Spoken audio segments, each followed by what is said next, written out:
사도행전 4장 13절에서 22절까지입니다. 같이 읽습니다. 그들이 베드로와 요한이 담대하게 말함을 보고 그들을 본래 학문 없는 범인으로 알았다가 이상히 여기며 또 전에 예수와 함께 있던 줄도 알고 또 병 나은 사람이 그들과 함께 서 있는 것을 보고 비난할 말이 없는지라 명하여 교회에서 나가라 하고 서로 의논하여 이르되 이 사람들을 어떻게 할까? 그들로 말미암아 유명한 표적 나타난 것이 예루살렘에 사는 모든 사람에게 알려졌으니 우리도 부인할 수 없는지라. 이것이 민간에 더 퍼지지 못하게 그들을 위협하여 이후에는 이 이름으로 아무에게도 말하지 말게 하자 하고 그들을 불러 경고하여 도무지 예수의 이름으로 말하지도 말고 가르치지도 말라 하니 베드로와 요한이 대답하여 이르되 하나님 앞에서 너희의 말을 듣는 것이 하나님의 말씀을 듣는 것보다 옳은가 판단하라. 우리는 보고 들은 것을 말하지 아니할 수 없다 하니 관리들이 백성들 때문에 그들을 어떻게 처벌할지 방법을 찾지 못하고 다시 위협하여 놓아 주었으니 이는 모든 사람이 그 된 일을 보고 하나님께 영광을 돌림이라. 이 표적으로 병 나은 사람은 40여세나 되었더라. 아멘. 보고 들은 것을 말하지 아니할 수 없다라는 제목으로 말씀을 살펴보겠습니다. 많이는 아니지만 비가 오고 있죠. 이 5월 날씨라고 하기에는 참 수상쩍게 짝이 없습니다. 벌써 초순 지나고 중순에 접어 들어가고 있는데 겨울옷을 정리할 수가 없습니다. 아침 저녁으로 아직도 춥기 때문이죠. 이렇게 올해 5월의 날씨는 마치 봄이 여름에게 자리를 비켜줄 수 없다고 앙탈을 부리는 것 같은 그런 것처럼 느껴집니다. 오늘 본문은 구시대 잔재가 바로 새 시대의 물결을 거부하려는 것 같은 그런 몸부림이 느껴집니다. 예수 그리스도를 통해서 열린 하나님의 새로운 계획이 시작된 것을 어떻게 사람이 막을 수 있겠습니까? 그것은 마치 여름을 거부하는 5월의 봄처럼 애처롭게 짝이 없습니다. 그러나 역사적으로 복음이 전파되는 곳에서는 항상 이와 같은 패턴, 이와 같은 유형의 저항이 있어 왔습니다. 우리나라를 예를 들면 1866년 7월에 대동강에서 제너럴 셔먼호라고 하는 배가 불에 탑니다. 영국에 와 있던 영국에서 보낸 중국에서 선교 활동을 하던 토마스라는 사람이 그 배에 타고 있었죠. 제너럴 셔먼호를 타고 대동강을 거슬러 올라오면서 이제 조선 선교의 희망에 부풀어 있었습니다. 오랫동안 이 한반도 조선을 선교할 그런 기도를 해왔던 사람이죠. 그렇지만 배가 용감한 조선 군대에게 막혀서 그만 불이 타버리고 맙니다. 그래서 조선 사람은 만나보지도 못하고 이 토마스 선교사는 거기서 같이 죽어요. 그런데 그것으로 복음의 문이 닫히는가 했지만 그가 대동강 모래밭에 던진 한문으로 된 성경책 몇 권이 그 조선 군인들의 손에 들려지고 그것을 스스로 연구한 평양 사람들에 의해서 자발적인 교회가 그 평양에 생겨난 것이 우리 기독교의 출발이지요. 우리가 사도행전을 주의 깊게 보아야 하는 이유가 여기에 있습니다. 주님께서 맡기신 사명을 들고 사도들이 어떻게 이 저항을 돌파했는가, 이 교과서적인 원리가 바로 여기에 있기 때문입니다. 먼저 생각해 봐야 할 것은 구시대, 즉 이 본문으로 보게 되면 유대교겠죠. 유대교의 몸부림을 우리가 살펴볼 수 있습니다. 대체적으로 복음을 거부하는 몸부림은 세 가지로 나타납니다. 첫째는 무시한다는 거죠. 그리고 둘째는 음모를 꾸밉니다. 그리고 세 번째는 위협을 하는 거죠. 먼저 본문 13절을 한번 보겠습니다. 다시 한 번만 볼까요? 그들이 베드로와 요한이 담대하게 말함을 보고 그들은 본래 학문이 없는 범인으로 알았다가 이상히 여기며 또 전에 예수와 함께 있던 줄도 알고 이렇게 돼 있죠. 이 본문에는 그들이 무시할 만한 이 새로운 복음을 들고 전하는 이들을 무시할 만한 두 가지 내용이 담겨 있습니다. 첫째는 그들이 학문이 짧은 배움이 없는 자들이었다는 것이고 두 번째는 그들이 전에 음모를 꾸며서 누명을 씌워 십자가에서 죽이는 데 성공한 예수를 따르는 자들이었다. 두 가지죠. 그래서 첫 번째는 무시합니다. 유대 예루살렘에는 당시 유명한 학파가 두 개가 있었습니다. 그 중에 하나가 5장 34절에 등장하죠. 한번 보십시오. 바리새인 가말리엘은 율법 교사로 모든 백성에게 존경을 받는 자라 공회 중에 일어나 명하여 사도들을 잠깐 밖에 나가게 하고, 이렇게 돼 있죠. 이 바리새인 가말리엘이 운영하는 학교가 있었습니다.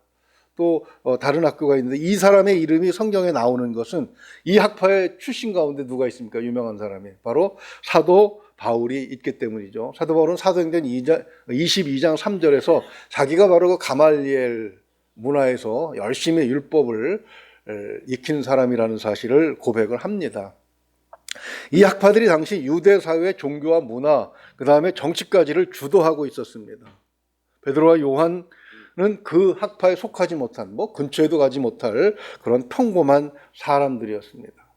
그러니 배운 사람들, 그리고 고위 관리들은 충분히 무시할 만하지요. 그러나 하나님은 복음 전파와 구원이 명백한 하나님의 은혜임을 드러내기 위해서 바로 이런 사람들을 사용해서 일을 하신다는 사실을 성경은 여러 가지로 보여주고 있습니다.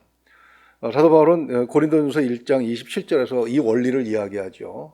하나님의 은혜, 그것이 바로 복음이고, 그리고 우리가 구원받은 것이 순전히 하나님의 은혜인 것을 드러내시기 위해서 약한 자들을 사용하신다 생각을 할 수가 있는 것이죠.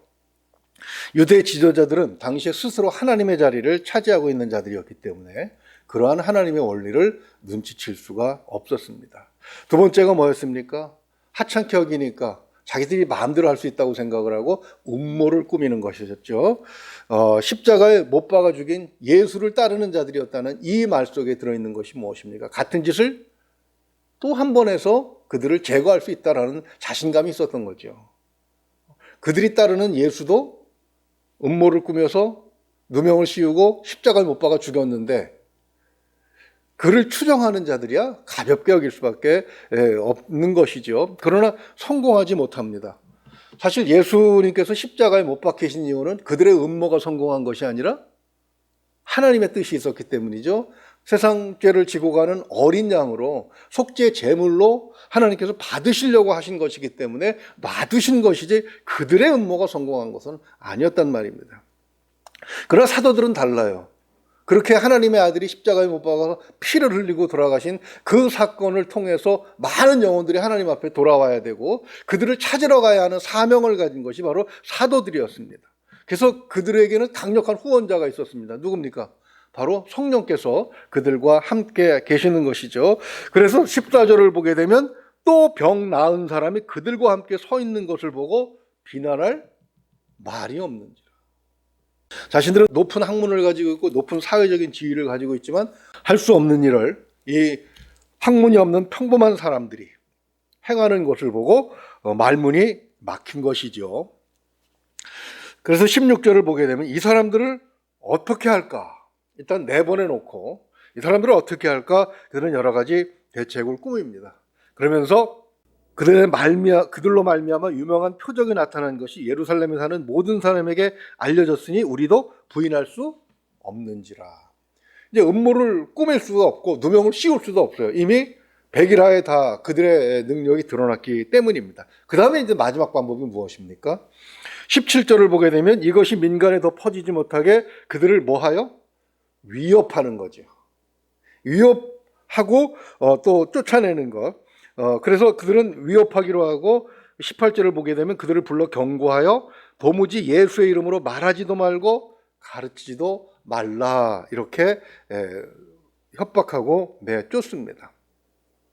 이런 상황에서 제자들은 어떻게 그것을 극복하고 복음을 전할 수 있었겠느냐? 우리가 주의해서 봐야 될 것은 이것이죠. 어떻게 협박을 이겨낼 수 있겠습니까? 19절을 보게 되면 베드로와 요한이 대답해서 이릅니다. 하나님 앞에서 너희의 말을 듣는 것이 하나님의 말씀을 듣는 것보다 옳은가 판단하라. 확신이죠. 자신들이 보고 들은 것이 하나님의 뜻이고 하나님의 말씀이라는 확신이 우선 있었다는 것입니다. 아무리 배움이 많아도 확신이 없다면 아무 쓸모가 없는 것을 봅니다. 그렇죠? 그러나 또 때때로 무식해서 용감한 경우도 참 큰 문제가 되긴 하는데 성령께서 직접 그들에게 가르쳐 주신 하나님의 말씀, 하나님의 아들이 직접 가르쳐 주신 그 말씀의 능력을 그들이 이미 보았기 때문에 그들은 세상 어떤 지식보다도 더 확실한 확신을 가지고 있었던 것입니다. 바로 그 확신으로 인해서 20절 보게 되면 용기가 드러나는 거죠. 그래서 그 세상 권력을 가진 자들 앞에서 20절을 보면 뭐라고 말씀합니까? 우리는 보고 들은 것을 말하지 아니할 수 없다. 지금 우리가 보고 들은 것이 확실히 하나님의 말씀이라는 것을, 하나님의 뜻이라는 것을 우리가 믿고 있는데 어떻게 이것을 말하지 않을 수 없느냐. 용기가 그들에게 주어진 것을 봅니다. 그러나 정말 중요한 것은 그들이 그런 확신을 가지고 우리가 이것을 지키기 위해서 사람들을, 그때 예루살렘에 있는 모든 사람들이 다 그들의 편이라고 말할 수는 없겠지만 많은 사람들이 그들의 편이었습니다. 4장 4절을 보게 되면 말씀을 들은 사람 중에 믿는 자가 많으니 남자의 수가 5천이나 되었더라.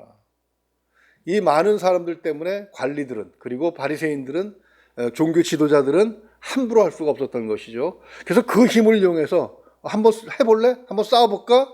그러지 않았다는 것입니다.